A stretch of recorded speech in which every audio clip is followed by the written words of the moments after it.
being yourself. This is going to be just channeled messages. Like, maybe I will pick up a tarot card or two.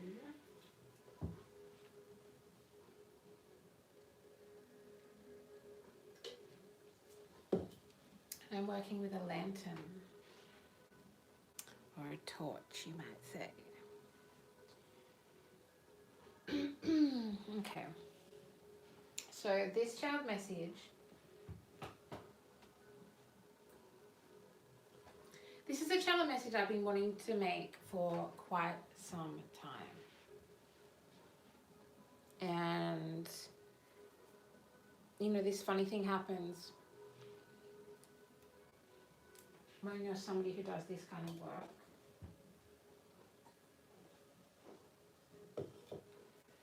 Where, you know, like you'll channel a message or you'll get some kind of inspiration, some kind of message coming through. And then we want to work out how to translate it, you know, how to bring it into a format that is going to be, you know, like, I do not feel particularly prepared to be making this video, but I'm going to do so anyways because it feels very important.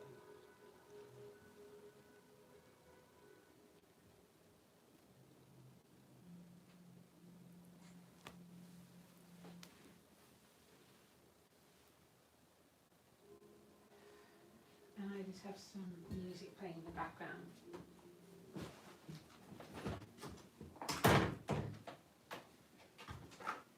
I'm just going to take my time with this because this is a different way of channeling, a different way of working. But it is on my heart to talk about universities, rituals, and fraternities / as well as sororities. Some people refer to this as Greek life, referring to the Greek letters that lots of these frat houses and sororities are named after. I will say, obviously, I am not American. I also have not been to university myself. I won't go into why now.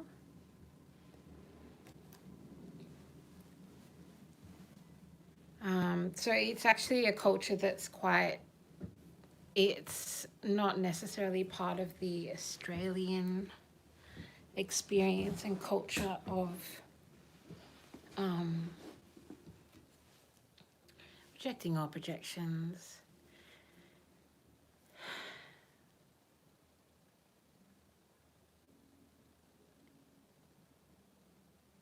I've never been part of a frat, obviously, a fraternity or a sorority.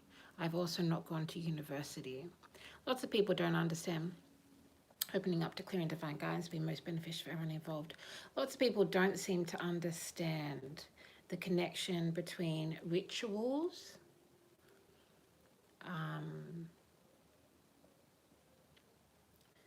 religion, ancient practices, including occult practices, and the way that they are connected to universities.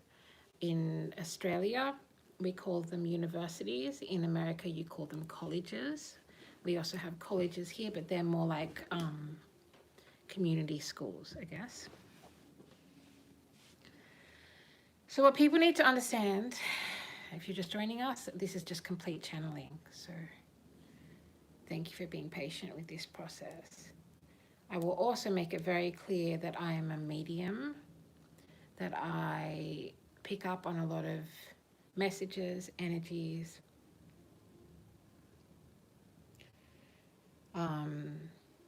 from the other side, you know, from people who are no longer alive. as well as all the other Claires that have brought this message today. Basically, people need to understand that universities are built on very specific locations. If you look back into the history of every college or university, it is built in a very specific location within the town, city, or site.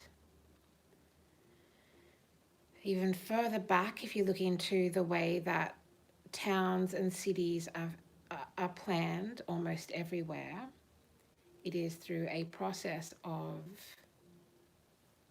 colonization, invasion, and then the systematic, intentional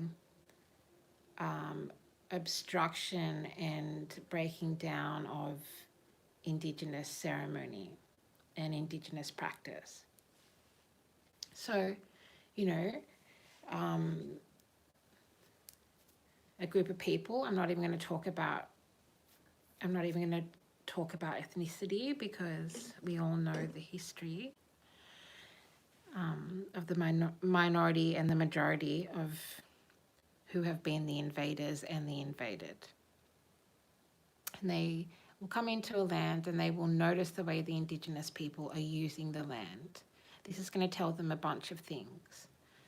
A lot of them are very practical things for them to understand about where there's safe water to drink, where there are hunting grounds, where the weather is going to be the harshest or the least or the most protected. There's all different things it's going to tell them, and they use all those things to indoctrinate and colonize the tribes, the Indigenous people. And one of the very significant things that a lot of people don't think about and doesn't get discussed enough is that it also involves the process of looking where the Indigenous original inhabitants of any land, where they hold their ceremonies, okay? And that will be not only a site that has a certain amount of energy, that has powerful ceremonial, spiritual, ancestral energy there already, like if you talk about grid work, you know, the energetic grids across the earth, but it'll also have all the energy from all of the ceremonies that have taken place in that location. And if you actually line up the maps and you look at the historical documentation from colonization of any location where there isn't a major college or university, as we call it here, you will find that so many colleges have been built on the sacred sites and the ceremonial locations of the tribes, the original inhabitants, the original protectors of the land, the ones who are connected to that land. There is a very big reason for that, and it's going to lead to me explaining how fraternities and sororities are absolutely linked to why this happens, okay? Please make clear and divine guidance be most beneficial for everyone involved. I've had quite a headache, so thank you for being patient and understanding.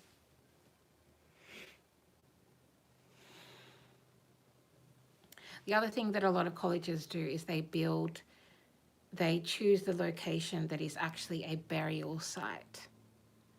And obviously, if we're talking about somewhere like England, the Indigenous peoples of England are by bloodline connected to the contemporary people who live there, particularly those of Caucasian descent. So they already know where their burial sites are, and they also know where very specific battles have taken place and specific castles have been built. I'm not a historian, but I hope this is making sense. So frat houses, the fraternities and the sororities, a lot of people might wonder why so many fraternities and sororities are filled with people of African descent, of Black people and Indigenous people. And that's not only, we know that, but a very large number of them, and a big part of the culture is very much connected to African and African American culture. Why is this? Why are these universities, these colleges, so intent on having these rituals take place with essentially and this is not the best way to say it, please be understanding, and I hope this comes across in the way that I'm hoping for it to be received. But people who hold the bloodline and are descendants of quote unquote slaves.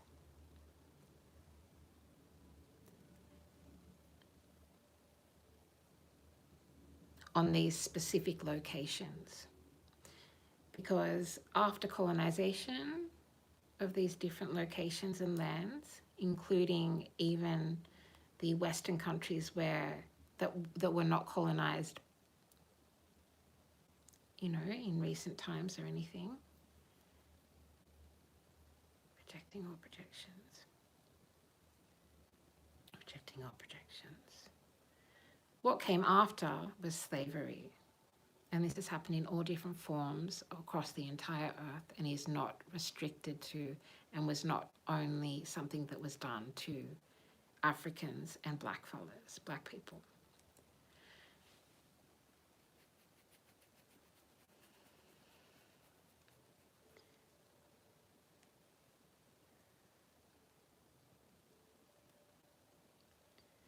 There's so much energy trying to interrupt what I'm talking about here. Here at Codes of Harmony. And I need to I want to do a reading about this, and I've been building towards doing that. I'm also still intending on doing my larger reading about Atlantis. But there are lots of people coming out with stories of different forms of abuse connected to hazing that is connected to these colleges. And a lot of people think that the hazing that takes place is social, and don't understand the deeper ritualistic, cultural, and occult reasons that these fraternities and these sororities are doing these rituals that are quite often very abusive. And there are people coming out telling these horrific stories. And so many of them are African people or people with African heritage. So many of them that I've seen the stories of are African American people. And the deeper, kind of darker part of this, why they would want this happening, including, occult practices and rituals that involve bodily fluid, have a certain energetic power. They have a certain sacrificial element, okay? And it's even more powerful and even more potent when it happens in a location that has happened many times before, including before the university or the college even had fraternities and sororities. There's also a very specific reason that these frat houses and sororities are praying to Greek gods. And we have to remember that the Western world very much sees Greek philosophy, Greek thinking as the kind of the benchmark of civilized thinking in terms of evolution, you know. But these specific gods have ties to very old ceremonies and very ancient symbology and energetic ties connected to it's rejecting all projections.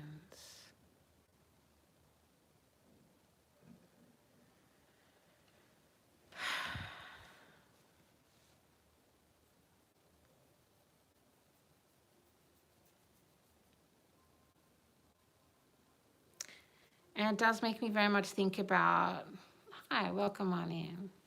It does make me think a lot about, you know, there's this talk that goes on about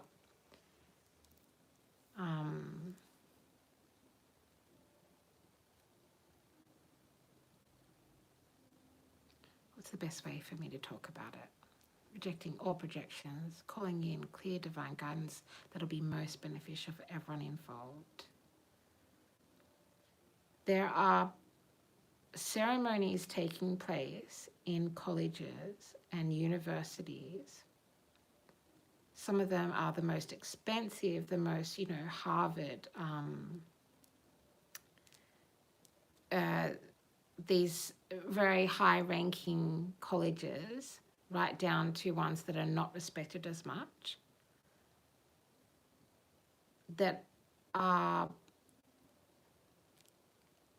taking place in locations of energy portals, in locations that have had ritualistic abuse take place many, many times, that builds up this energetic frequency, this, you know, you can look at it like opening a gateway, opening a portal, opening a you know, when you walk into somewhere where something bad has happened and you can just feel it. If you go to a location where there's been some horrendous,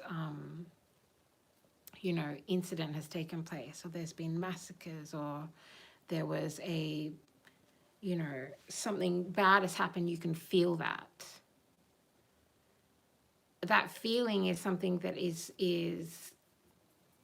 at the base of the university, because when these universities and colleges were set up, they were set up by men who owned slaves. They were set up by men who, and families, establishments that were based on the theft of land, the corruption and the taking.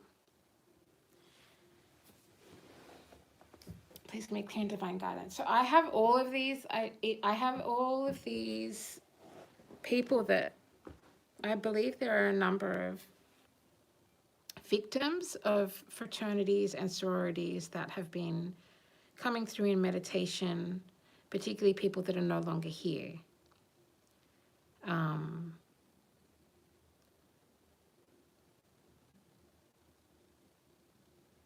And a darker energy that is connected and that is under the ground of the universities and the colleges.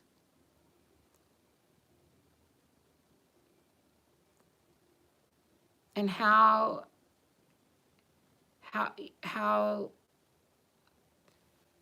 people are finding that they're looking back and they're going, how have they even taken place in a lot of these ritualistic practices that they didn't understand are connected to things that are so much, you know, these colleges, these universities, they are energy harvesting via these practices, and they are keeping a tradition that is very linked to slavery, and even further back linked to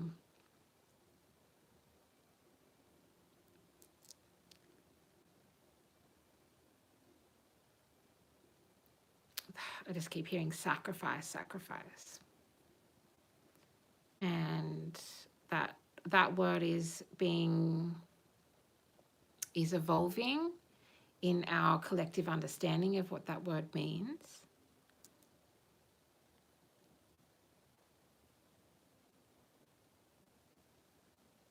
But there is a reason, if you look into and you read, and if you feel drawn to after this video, looking into what some of these rituals are that are happening and being presented as hazing.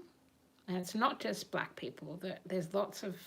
There are frat houses and sororities all over the world. But it's particularly in America, it's a huge thing.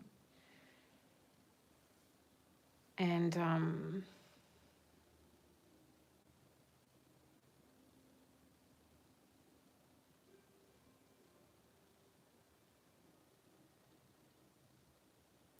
these rituals are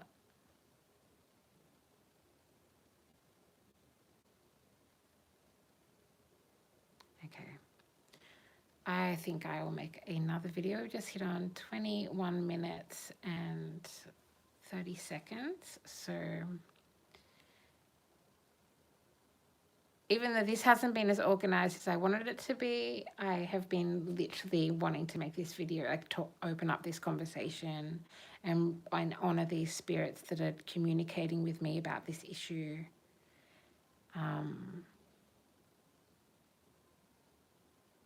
And unfortunately, because I am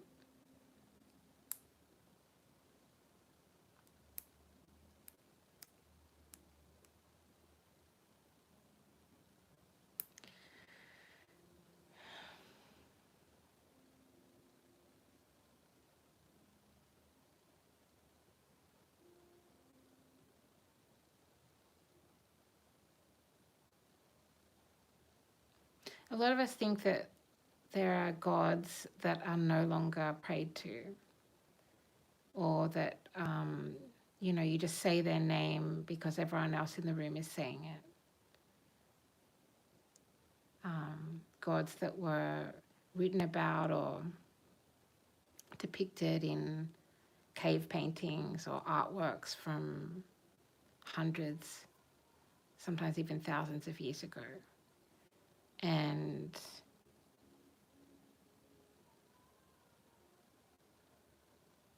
that's not the case. They are hidden, particularly by dark organizations, secret societies, and institutions that have existed and profited from, and often actually started via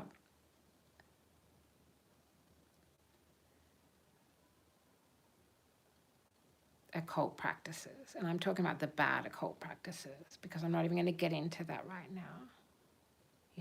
There are good witches and bad witches. That's all I need to say right now about that.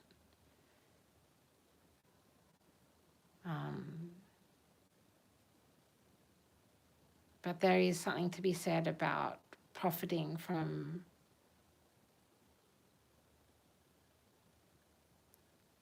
making a deal to profit, making a deal with darkness in order to profit.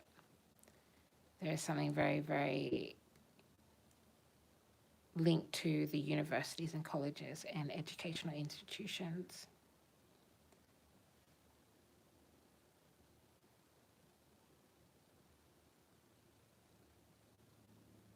And to have this thing that is presented as one thing and it is completely something different is, it's a way of keeping a ritualistic sacrificing to ancient gods that are very alive today, that always have and always will be, alive, not in the sense like you and I are alive.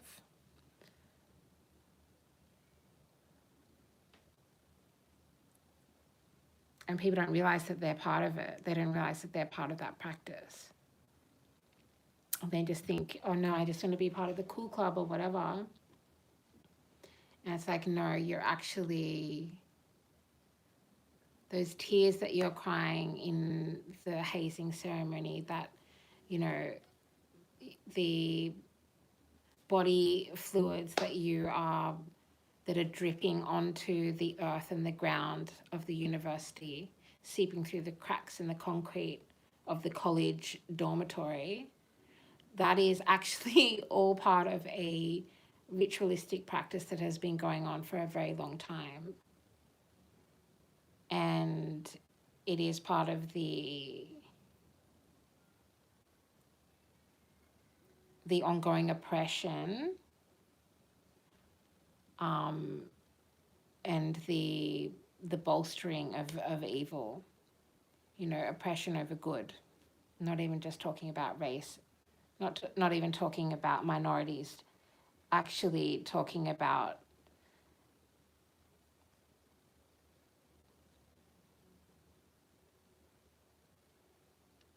these contracts, these demonic contracts that were made when a lot of these universities first found their success. And then these sororities and fraternities, from what I understand, a lot of them have grown out of that same othering of these students being othered. A lot of them were first formed by marginalized people. And that in itself is a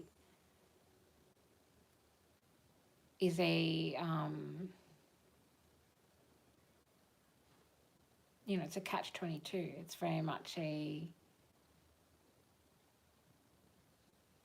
something that would have been empowering and is empowering and has now ended up all this time later with all of these people abusing each other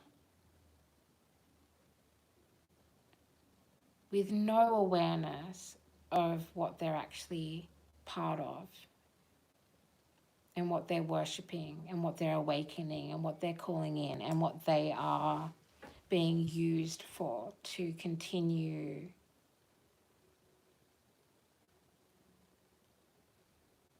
you know, paying that debt to this contract, this demonic dark contract. I also think it's very interesting that I can't remember what English university came through in a channeling, like maybe 2 months ago now. And the university is built where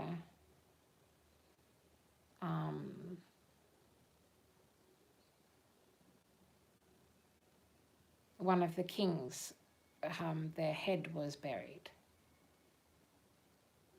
And it's documented of them saying that that was for energetic purposes and that was part of keeping the power of that king in that location. And then they built a university on top of that. And there's a huge problem that happens till this day of universities largely being run by white men, even in countries that are not, where the population isn't predominantly white. And there is a reason for that. I could here go into talking about the way that most of the governments we know have actually evolved out of channeling, replicating, taking and stealing knowledge from ancient peoples, indigenous peoples, and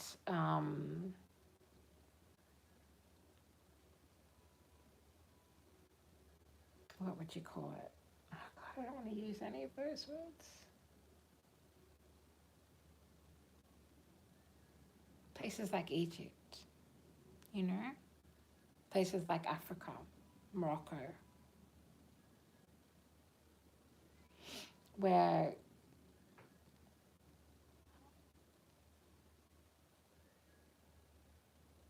they would go and they would learn these practices that were very powerful, these tools, techniques, practices, rituals, incantations, chants,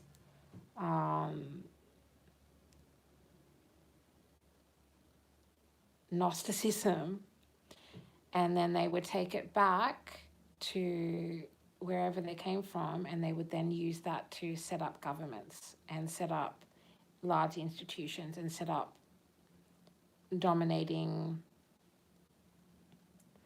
monopolizing entities. And that's very significant here as well. Like, there's a reason that there's all these funny little things that take place in these official spaces, and you may not, we might think, oh, that's just something they've just always done. There's actually reasons and symbology. It's like symbols and iconography and even phrases, terms and phrases that get used for reasons that are connected back to the advancement, this almost like artificial stolen advancement of certain quote unquote civilizations by using ritual, Gnostic wisdom, occult wisdom, sacred practices, indigenous knowledge.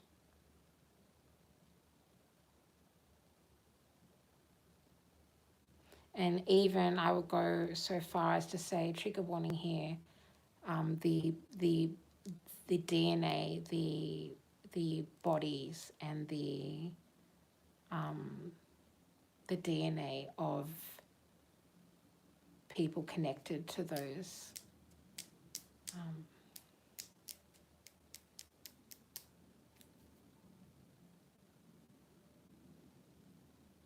all right, well, that's just probably about as much energetic interference as I want to put up with right now. Okay, I hope this has been beneficial. And we just hit 32:23, as I was saying that. Okay. And I send love, strength, solidarity, and healing, as well as condolences to all of the survivors and victims of ritualistic abuse, particularly connected to